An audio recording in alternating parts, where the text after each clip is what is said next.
बे कुइसनाव मा होनदोंनाय मोनसे क्लासाव 54 फरायसाफोर दङ।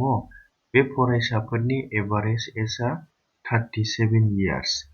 जुदि फोरोंगिरिनि बैसोखौ लाफानाय जायो अब्ला गासिबो ग्रुप 54 स्टुडेन्टस प्लास टीचार बेनि एभारेज एजआ 38 इयार्स जायो।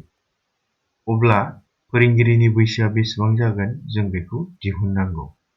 होमबा नाय जोंहा बेहाय गासै मानसिफोरा बेसेबां दङ 54 फरायसाफोर दङ 54 प्लास सासे टीचार दं होमबा गासै 55। बे 55 मानसिफोरनि एभारेज एजआ बेसेबां 38 इयार्स।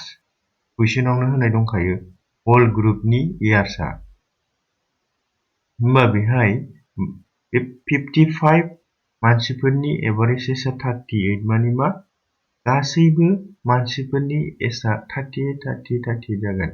एभारेज माने मा इकुवेल डिस्ट्रिबिउशन। बेनिखायनो मा जागोन मा गासैबो मानसिफोरा 38 बैसो जागोन। होमबा नाय फोरोंगिरिनि बैसोखौ मारै दिहुनगोन। होमबा टीचार आं गुसुंलिसे टीचार्सनि एजआ मा जागोन टीचाराबो बेहाय हाबफानानै दङना बेनिखायनो बेहाय मा फैगोन 38। मानो होननानै बुङोबा बयनाबो 38 नालाय 38।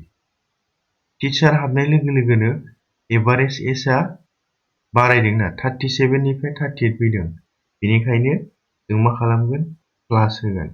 प्लास बेसेबां बारायदों 1 इनटु बियो साबेसेनि थाखाय बारायहोदों 54 फरायसाफोरनो बारायहोदों ना 118। बेनि थाखायनो बेहाय मा फैगोन 54 फैगोन। होमबा बे मा जागोन 38 प्लास बे इनटु खालामबा 54 आनो फैगोन। होमबा बेखौ दाजाबोबा 12 2 8 9। होमबा फोरोंगिरिनि बैसोआ बेसेबां फैखो 92। होमबा नायदो बे बबे नाम्बार अपसनाव दं अपसन नाम्बार ए आव दं। अपसन नाम्बार ए आ बेनि मा जागोन कारेक्ट एन्सार जागोन। बेहाय कुइसना मा होनदोंनाय 7 प्लेयार्सफोरनि इनिशियेल एभारेज स्क'रआ 55। उनाव मा मोनखो सासे प्लेयारनि स्क'रआ 35 मोन किन्तु एभारेज दिहुननाय समाव बेनि स्क'रखौ 53 लिरफ्लांदों। अब्ला कारेक्ट एभारेज स्क'रआ बेसेबां जागोन जों बेखौ दिहुननांगौ।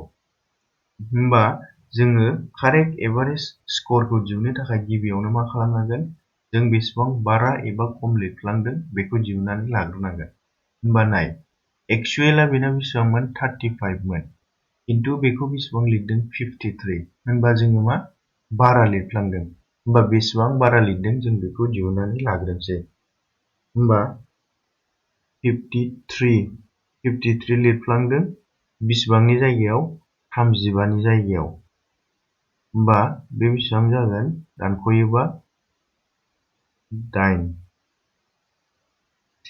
होमबा 18 बारा लिरफ्लांदों। होमब्ला कारेक्ट एभारेजआ बेसेबां जागोन नाय एभारेजआ बेसेबांमोन सिगाङाव इनिशियेलि 55 मोन कुइसनावनो होनाय दंखायो। होमबा इनिशियेल एभारेज स्क'रआ बेसेबांमोन 55। दानिया बेहाय माइनास फैगोन।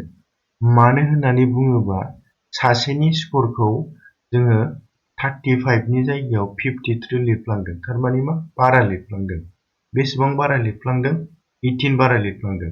बा बे 18 बाराखौ जोङो खमायनांगोन। होमबा 18 बे 18 स्क'रखौ जोङो साबेसे स्टुडेन्टआव राननांगोन 7 आव। मानो होननानै बुङोबा मा एभारेज माने मा इकुवेल डिस्ट्रिबिउशन नालाय ओंखायनो बेखौ जों 7 जों राननांगोन। होमबा नाय 18 खौ जुदि 7 जों रानोब्ला जागोन 7 सानजाब 2 14 4 फैबाय 0 बेसेबां जागोन 5 टाइम्स थांगोन ना 7 सानजाबबा 35 बेयाव 5 फैबावगोन 5 1 दंखायो होमबा 0 बेसेबां फैगोन 7 होमबा 7 सानजाब 7 49। बेहाय कुइसनाव up to 2 digits ल' होनदों नालाय जोङो होमबा बेखौ 2.57 सिमल' लासिगोन होमबा equal to 55 minus बेखौ रानोबा जों बेसेबां मोनखो 2.57 दानिया 55 निफ्राय 55.00 निफ्राय 2.57 खौ दानख'योबा बेसेबां मोनगोन बेयो 3 बे बेसेबां जागोन 4 बेसेबां जागोन 2 बेसेबां जागोन 5 होमबा जोङो कारेक्ट एभारेज स्करखौ बेसेबां मोनखो 52.43 मोनबाय कारेक्ट एभारेज स्करखौ होमबा नायदो बे बबे नाम्बार अपसनाव दङ बे अपसन नाम्बार C आव दं अपसन नाम्बार C आ बेनि कारेक्ट एन्सार जागोन